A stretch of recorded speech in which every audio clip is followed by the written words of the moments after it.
De inmediato a darle la bienvenida a la titular de Economía y Finanzas, María Antonieta Alba, que ya está en Ampliación de Noticias. Muy buenos días, ministra. Buenos días, Mónica, Fernando y Carlos. Muchas gracias por la invitación. Claro, decíamos inicialmente que usted todavía no cumple un año, creo que lo cumple en octubre, si no estoy mal informada, y la verdad que han pasado muchísimas cosas en nuestro país que probablemente no hayan pasado nunca, así que le ha tocado lidiar en una circunstancia especialmente compleja. Pero empecemos con una pregunta específica, porque de eso estábamos comentando ayer, y es esta decisión que tiene que tomar el Tribunal Constitucional, como bien lo mencionaba Carlos Villarreal, que va a discutir el día de hoy la demanda de inconstitucionalidad contra esta disposición, que tiene que ver básicamente con deuda tributaria de empresas muy grandes. Y en juego hay 11.000 millones de soles. ¿Cuál es su posición en relación a eso? Porque en realidad se escuchan argumentos de ambos lados, pero evidentemente también se puede politizar una situación de esta naturaleza. Económicamente, es decir, desde el punto de vista de la ministra de Economía, ¿qué es lo que debiera ser lo más justo en una decisión de ese tipo? Gracias por la pregunta, Mónica. Antes que nada es importante decir que nosotros obviamente respetamos la autonomía del Tribunal Constitucional y confiamos en que hoy se iniciará un debate que terminará en una decisión que va a ser responsable para el país. Como ministra de Economía, yo obviamente defiendo la posición del Estado, que es salvaguardar los intereses de todos los peruanos, el dinero de todos los peruanos. Hemos sido muy contundentes en nuestra defensa y acá sí quiero mencionar que esta demanda la inició el Colegio de Abogados de la Libertad y hace unos días ha declarado públicamente que desistiría de la misma, así que sinceramente no tenemos claro quién es la contraparte, ¿no? Pero en realidad el Tribunal Constitucional tiene que continuar hasta el final, es decir, hasta tomar una decisión, más allá de quién haya sido el demandante. De acuerdo, de acuerdo. Acá de lo que estamos hablando son de deudas tributarias de grandes empresas y lo que está acá en lo que se pretende definir es que el Estado no tendría derecho a cobrarlas.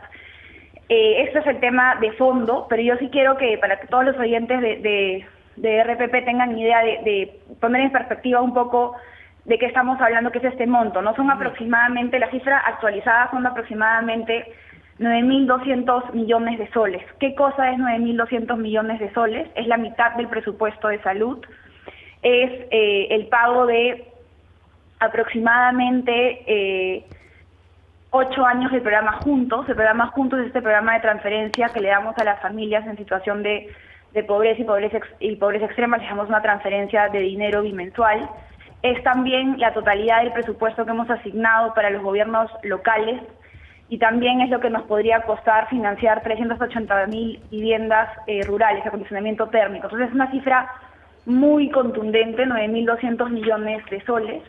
También es importante, se ha hablado mucho de estas deudas son del año o estas controversias son del 2012, o sea, yo sé que también se ha hablado del rol de la SUNAT, sé que hay muchos espacios de mejora, pero sí me gustaría mencionar que estos grandes deudores inician procesos usualmente con la administración tributaria que entran en controversias de años, ¿no? Para nosotros, obviamente, es un ingreso que nos corresponde, no solamente se trata del monto, sino cómo se va a proceder en adelante con el cobro de las deudas tributarias, ¿no?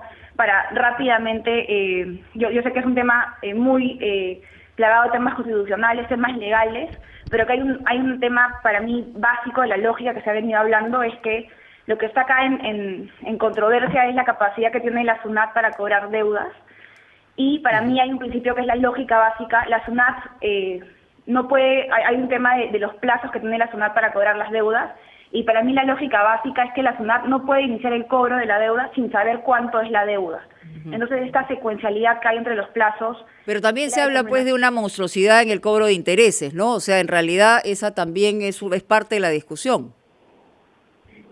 Esto de acá no está, o sea, obviamente lo que está en la discusión en el Tribunal Constitucional tiene que ver con este tema de la secuencialidad. El tema también, y como lo he mencionado, es que estos procesos se amplían muchísimo porque se entran en unas controversias, ¿no? Y como lo digo, sabemos que la administración tributaria tiene muchos espacios de mejora, pero en este caso en específico sí se podría afectar la capacidad que tiene el proceder de la SUNAT en adelante para el cobro de deudas tributarias.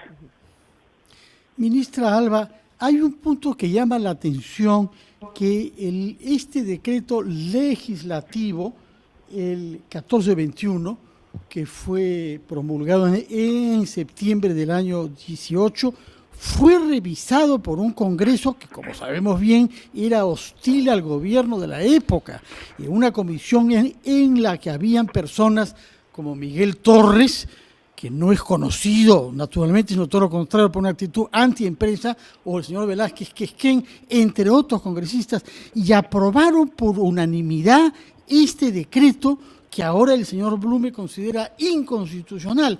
¿Cómo es posible que se hayan equivocado congresistas de una manera tan gruesa de varias bancadas en esas circunstancias? Septiembre del año 18.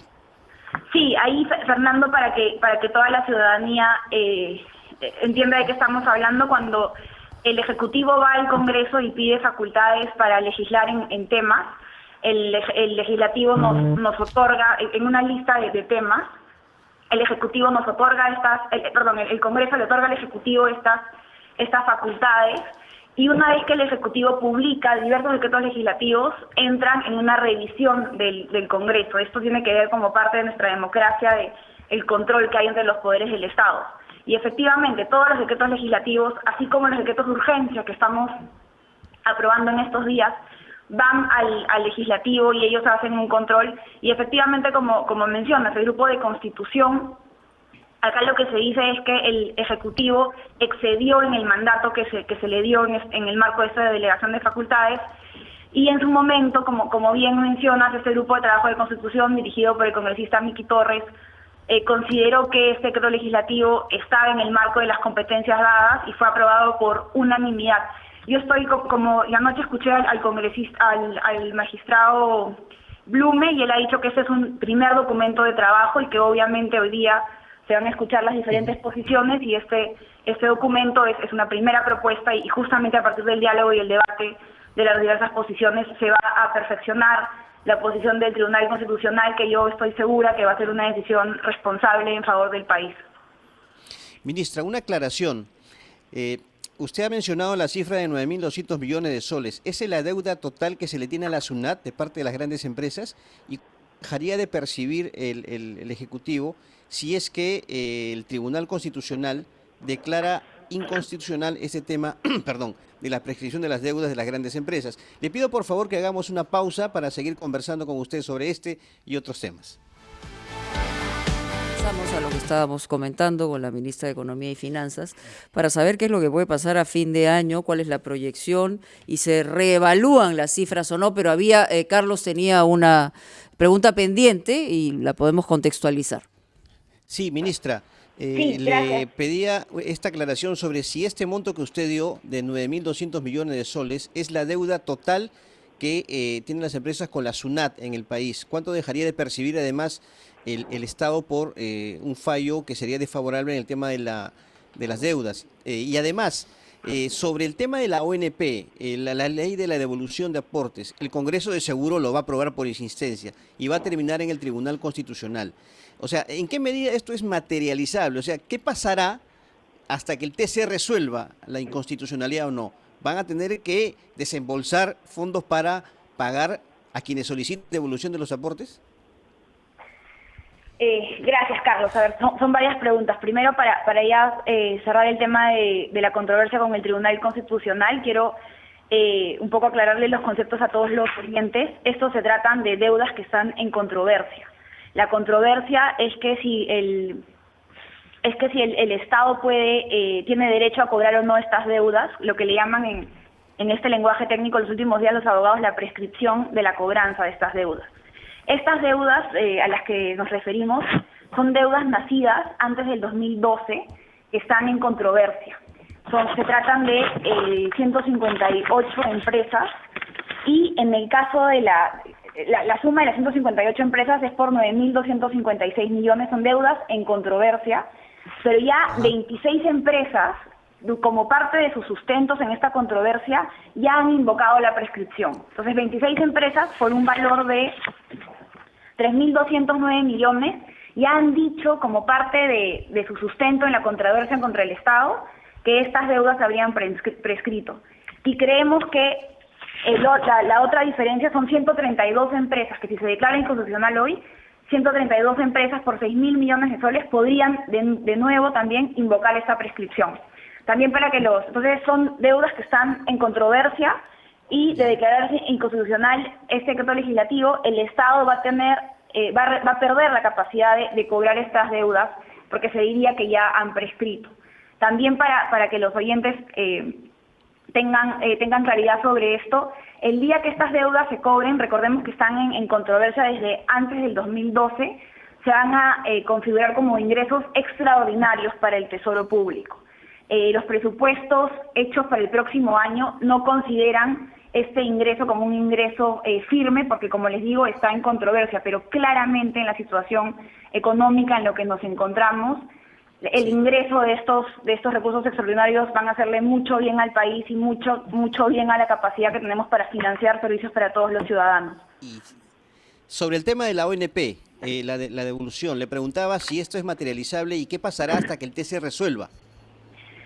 Ahí, Carlos, nosotros creemos que hay espacio para el diálogo. Ya hemos explicado varias veces que este proyecto de ley de devolución de aportes desconoce cómo funciona el sistema, que es un fondo solidario, estos 15.900 millones de soles que van a beneficiar a 4 millones de peruanos, tendrían que ser financiados por 33 millones de peruanos. Entonces, es inaplicable. Y en términos de posibilidad de llegar a un puente entre el Ejecutivo y el Legislativo, ¿eso es realista en medio de una circunstancia por la que hemos pasado recientemente, la posibilidad, por ejemplo, de una censura a usted misma, el hecho de la coyuntura en relación al presidente Vizcarra? O sea, ¿es factible llegar a un acuerdo en ese sentido o no?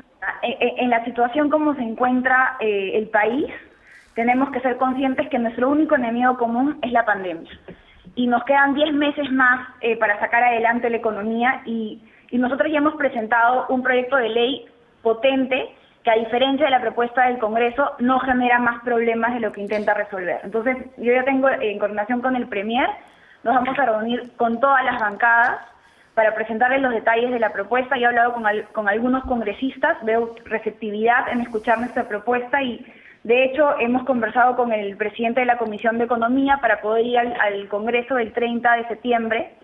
Y yo creo que en este Pero, ministra, espacio... disculpe, el ánimo del Congreso es aprobar por insistencia. Por eso le planteo nuevamente la pregunta. Si se aprueba por insistencia, esto termina en el TC. Durante ese periodo en que resuelva el TC, ¿qué va a pasar? O sea, ¿van a tener que devolver estos aportes? A ver, el Congreso no nos ha dado el espacio para sustentar y explicar nuestra propuesta. Me parece, como les digo, una propuesta muy potente, que resuelve la coyuntura de corto plazo y resuelve los problemas estructurales y es consistente con una reforma del sistema. Nosotros vamos a insistir en que ya tenemos una primera invitación del presidente de la Comisión de Economía, vamos a exponer nuestros puntos y es un proyecto muy potente. Yo quisiera en realidad insistir con eso, vamos a hacer todos los esfuerzos, no quisiera especular sobre lo que finalmente va a hacer el Congreso, pero finalmente si en una situación extrema decide aprobarlo con insistencia, bueno, ya nosotros como Ejecutivo hemos adelantado cuál es nuestra posición. No hay iniciativa de gasto en el Congreso, así que tendremos que utilizar los instrumentos legales, pero como les digo, este proyecto de ley que tiene el Ejecutivo es muy potente, soluciona la coyuntura, soluciona los problemas más estructurales del sistema de pensiones. La idea es que más peruanos tengan pensiones. ¿Por qué? Porque la pensión te genera ingreso vitalicio, te permite entrar a salud, permite que tu familia esté protegida. Hay innumerables beneficios de tener pensión y eso es un poco la apuesta del Ejecutivo. Así que vamos a pedir los espacios donde el Ejecutivo pueda sustentar su propuesta. Creo que tenemos que concentrarnos ahora en sacar adelante la economía y evitar de nuevo estos espacios de tensiones, ¿no? Ministra, tiene usted razón cuando dice que hay que sacar adelante la economía. Justamente quería preguntarle sobre eso. Mientras se resuelven estos temas financieros e institucionales, ¿cómo va el apoyo del Estado a la activación de las empresas? Se lo pregunto porque, por un lado, hay cuestionamientos, en particular al fondo creado para ayudar a las empresas agrarias, que no termina de salir. Y luego veo declaraciones del presidente del Banco Central de Reserva, el señor Velarde, en gestión el día de hoy, en las que dice que la banca se halla recelosa a dar créditos por temor a la morosidad. ¿Qué nos puede decir usted sobre la política para favorecer liquidez en el mercado y para que las empresas puedan retomar plenamente su actividad? A ver, son varias preguntas.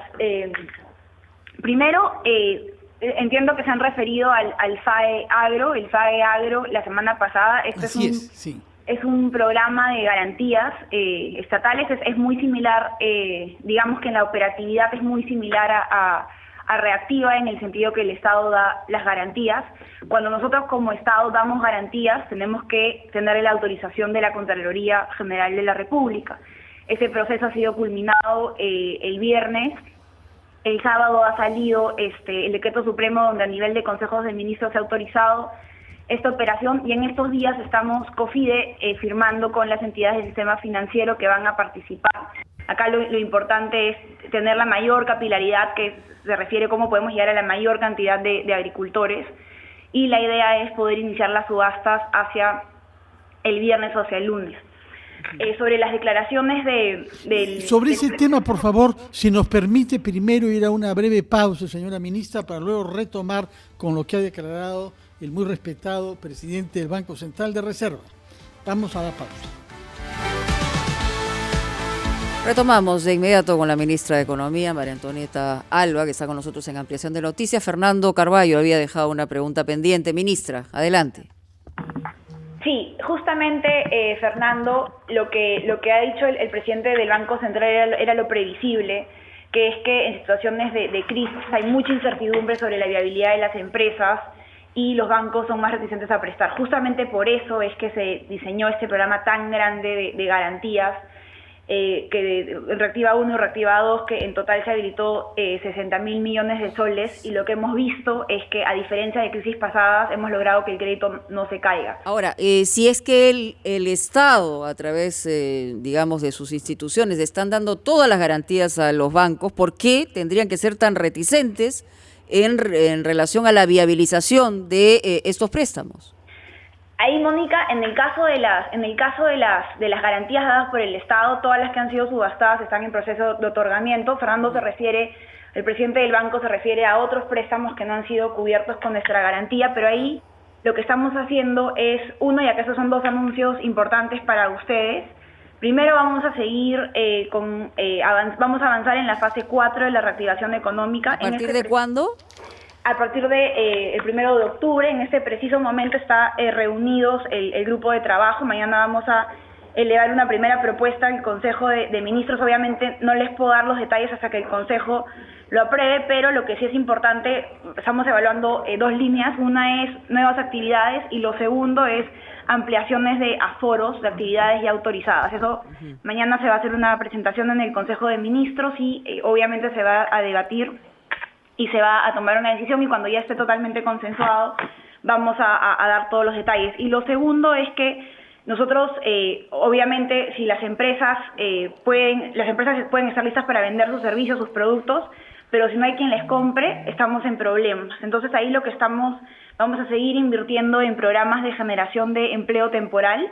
Mañana también, y eso también es una primicia para ustedes, vamos a aprobar un decreto de urgencia para una ampliación de Arranca 2, este programa que transfiere recursos a las regiones para poder cerrar brechas de infraestructura, programas de pistas y veredas y poder generar empleo. Son 2.000 millones de soles que se van a dar para la ejecución en los próximos meses. El monto a ejecutarse este año son más o menos 875 ¿Empleando millones. a cuánta gente? Más de 100.000 personas. Y la idea es que es un programa a nivel nacional. En el caso, por ejemplo, de San Martín, algunos ejemplos, no va a recibir 115 millones, La Libertad 129, Cusco 114 millones. Esto se suma a los 6.000 millones que ya habíamos transferido para la primera etapa, que ya la mitad de estos montos están en contrato. Entonces estamos avanzando bien por ahí. Y también otra noticia que es muy alentadora para nosotros es cómo va la ejecución de la inversión pública. A pesar de la pandemia, al día de ayer si consideramos septiembre del 2019 versus septiembre del 2020, estamos ejecutando mayores niveles de inversión pública. Y esto tiene que ver con la estrategia muy agresiva que hemos seguido desde el Ministerio de Economía y Finanzas de desplegar asistencia técnica en las regiones. Es una asistencia técnica que está siendo masiva con establecimiento de metas mensuales, así que esperamos que también la inversión pública en estos últimos meses del año contribuya a la reactivación económica. Ministra, Entonces, una aclaración nota de respecto que a la fase 4. ¿Todas las actividades van a estar permitidas o es que puede haber una fase 5? Lo que probablemente hemos venido conversando es que va a ser gradual esta fase 4 y todo esto tiene que ver con que no queremos de ninguna manera poner en riesgo, afectar el control de la epidemia, como ha pasado recientemente en otros países. Así que la propuesta de la fase 4 es una gradualidad. Este primer componente de la fase 4 va a ser elevado mañana a Consejo de Ministros. Quería ver si es que he comprendido bien el anuncio que nos ha hecho de que se lanza mañana el Arranca número 2 con 2.000 millones de soles, dice usted, dedicado sobre todo a brechas de infraestructura y caminos y puentes y sequías, me parece. Se trata de un fondo que va a ser destinado a proyectos que sean presentados en ese sentido, para cerrar brechas de infraestructura. Sí, Fernando, nosotros el primer Arranca tuvo componente de Trabaja Perú, componente de mantenimiento de vías de transportes y también pistas y veredas. Mañana, lo que se lanza mañana son 2.000 millones de soles, básicamente del Ministerio de Vivienda, Construcción y Saneamiento. Son obras rápidas de dar para agua y saneamiento a zonas urbanas, rurales y pistas y veredas. Estos son proyectos que se ejecutan rápido, que generan empleo y lo más importante, mejoran las condiciones de vida de la población. Sí, a ver, el presidente del BCR, entre otras cosas, también ha dicho, ha dado varias proyecciones. Se confirma entonces que la contracción de la economía a fin de año sería de 12.7%, un poquito más de lo que se había previsto, pero también habla de 12 millones y medio de peruanos que a fin de año estarán trabajando en el sector informal, es decir, el crecimiento de esto, y habla de la proyección del desempleo a más de 8%. ¿Coincide con lo que señala el Ministerio de Economía? A ver, nosotros, nuestra proyección es de 12%. Obviamente nosotros como Ministerio de Economía y Finanzas, justamente nuestro trabajo se trata de diseñar medidas que de cierta manera contengan la caída del PBI e incentiven la generación de empleo. Entonces nosotros estamos monitoreando esta situación en todo momento. Hemos visto, por ejemplo, en los casos del empleo, que es un tema que les preocupa a muchos peruanos. Estamos en ese momento, hemos visto que el empleo en Lima, esa es la última encuesta que tenemos, se está recuperando, no a las tasas iniciales que se recuperó cuando recién abrimos la economía, pero justamente estamos trabajando con el Ministerio de Trabajo algunos programas de incentivos para la contratación del empleo formal. Esas son medidas que aplicaríamos en el último trimestre, pero justamente nuestro trabajo desde el Ministerio de Economía y Finanzas es utilizar el gasto público para poder contener la caída del PBI y para poder incentivar el empleo. Esa es parte de la agenda del último trimestre. Ministra, en el Congreso está pendiente la aprobación del retiro del 100% de aportes a las AFP. Si no me equivoco, está en la Comisión de Economía. ¿Qué pasaría con el sistema privado de pensiones si es que este proyecto es aprobado en el Pleno? ¿Es constitucional? Y además, usted se salvó de una moción de censura en el Parlamento. ¿Es posible tender nuevamente puentes con un Congreso que ha sido en buenos sectores reacio con usted? Hemos escuchado inclusive intervenciones obviamente lamentables hacia usted y al Ejecutivo. ¿Pero es posible restablecer una relación fluida de diálogo con este Congreso? Carlos, tenemos la obligación, todas las autoridades de este país, en una situación tan complicada como la estamos enfrentando, este enemigo común que es la pandemia, tenemos la obligación, en respeto a todos los peruanos, de trabajar juntos, de limar todas las asperezas para sacar adelante la economía, para sacar adelante a los peruanos. Entonces, yo pasé efectivamente, eso es como parte de nuestra democracia, la división de poderes, el control entre poderes. Yo, el Congreso tenía una serie de dudas, una serie de cuestionamientos, yo los respondí. Finalmente no se dio por la censura, así que eso para mí ya es el pasado. Lo que tenemos que ahora es concentrarnos, tenemos 10 meses para sacar adelante la economía, y en eso quiero abocarme a tiempo completo, ¿no? Sobre los proyectos de ley que hay en el Congreso, creo que yo puedo entender que la ciudadanía está pasando por una situación complicada, pero lo que no podemos hacer con estos proyectos de ley es generar más problemas de los que ya tenemos. Y creo que en general, como país, tenemos que apostar por una reforma estructural del sistema de pensiones. Estos proyectos de ley que pretenden retirar fondos de las AFPs o retirar fondos que, como digo, conceptualmente es equivocado, de la ONP, lo que hacen es alejarnos de la posibilidad que los peruanos tengan pensiones. Da recursos en el corto plazo, pero que se van a acabar pronto, y lo que vamos a tener va a ser una generación de peruanos totalmente desprotegidos en los próximos años. Así que creo que ya hay una comisión en el Congreso que está trabajando, dirigida por la congresista Monte, para la reforma de pensiones. Tenemos que insistir en eso, por supuesto, sin ¿El sistema privado, colapsaría? Como ya lo hemos mencionado antes, o sea, dependiendo de cuál es finalmente el monto que ellos determinen de hacer los retiros, como lo hemos dicho antes, hay bonos del gobierno peruano, se podría vender masivamente estos bonos, con lo cual afectaría las tasas de interés que enfrentamos para pagar la deuda. Entonces, sí nos complica bastante una medida de este tipo. Sé que la superintendenta de Banca y Seguros está sustentando nuestra propuesta, pero yo sí creo, Carlos, que lo que tenemos que hacer es trabajar por sacar adelante nuestra economía y no afectar esa fortaleza fiscal que nos ha permitido capear ese temporal y lo que nos va a permitir también poder recuperarnos.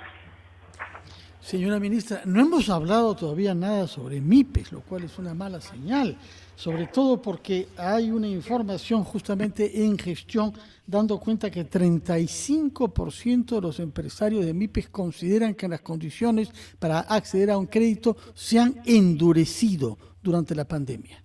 ¿Qué puede usted responder a los que así piensan en el mundo que crea tanto empleo, precisamente de las MIPES?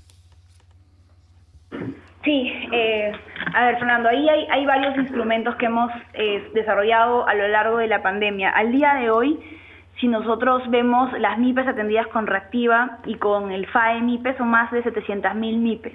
Pero también hay un tema estructural acá, y es que sin pandemia no todas las MIPES podían acceder al sistema financiero. Entonces, hemos tratado de hacer los mayores esfuerzos para que sean atendidas con estos dos programas, pero también tenemos un programa muy importante que es Compras MIPE, que tiene más de 900 millones de soles para poder comprarle a las MIPES bienes de metalmecánica, carpetas, ropa para hospitales.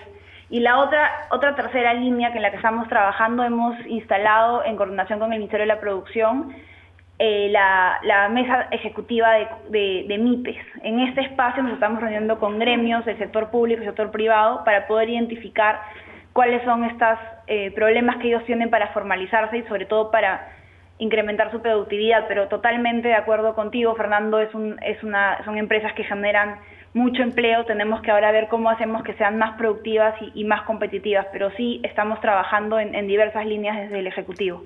Bueno, hay porcentaje de personas que se han quedado sin empleo en varias instituciones, hay el porcentaje que ha presentado el INEI, y estamos hablando entre más de 600.000 hasta 1.300.000. Se ha hablado en varios porcentajes. Pero finalmente, ministra, quisiéramos su reflexión sobre lo que nos espera, porque este ha sido un año absolutamente complejo y sigue siéndolo y va a seguir siendo hasta el 2021 y probablemente hasta el 2022. Entonces, ¿qué debemos esperar los peruanos para cerrar el año y para comenzar el 21 desde la perspectiva de una cartera tan importante como es la de economía? A ver, nosotros, como dije, esperamos, vemos que estos meses la economía está mejorando, las caídas van a seguir moderándose en los siguientes meses y esperamos una caída que cierre en el año de 12%. Esta caída de 12% ha sido básicamente explicado por la caída que tuvimos en el primer semestre de 17%, ¿no? En marzo, abril y mayo tuvimos a la economía cerrada y esto ha afectado obviamente en la actividad económica. Lo que esperamos para el 2021 es una recuperación rápida, un 10% de crecimiento, y esto viene de la mano del presupuesto del próximo año. Nosotros no hay que olvidarnos que hemos hecho un presupuesto en una crisis, y el presupuesto del próximo año tiene que contemplar herramientas para salir de la crisis. Tiene asignación para toda la lucha contra la pandemia, el presupuesto de las vacunas, pero también tiene una asignación importante para seguir reactivando la economía. Entonces, tenemos ahí previstos 4.000 millones para continuar con los programas Arranca Perú de generación de empleo, y obviamente también está nuestra línea de promoción de la inversión privada. Nosotros estamos yendo a toda máquina para recuperar la economía, obviamente sí bastante cautelosos para que no se comprometa el control de la pandemia, pero a todos los oyentes que nos están escuchando, se vienen 10 meses donde vamos a trabajar con mucha potencia, con mucha entrega, a cumplir con el objetivo de entregarle al próximo gobierno una economía recuperándose, y ese es mi compromiso que le doy a todos los oyentes. Muy bien, muchísimas gracias, ministra. Obviamente siempre quedan temas en el tintero. El tema económico es para la gente indispensable conocer cuáles son los pasos, más allá de los grandes números que se hablan de presupuestos y etcétera. Lo que la gente quiere saber es, voy a mejorar en mi casa, voy a volver a un nivel anterior en mi calidad de vida, voy a tener empleo o no voy a tener empleo. Esos son los temas, evidentemente, que a la gente le preocupan muchísimo. Muy amable, ministra. Buena suerte en los próximos, en realidad, 7 meses, porque después de la primera vuelta electoral, la verdad, ya la situación es completamente distinta en relación a las autoridades, porque ya comienzan a mirar a las otras autoridades, a las que van a entrar después de julio del 2021. Muchas gracias. Muchas gracias. Hasta... Buenos días, ministra. Tenemos que ir a una pausa y ya regresamos.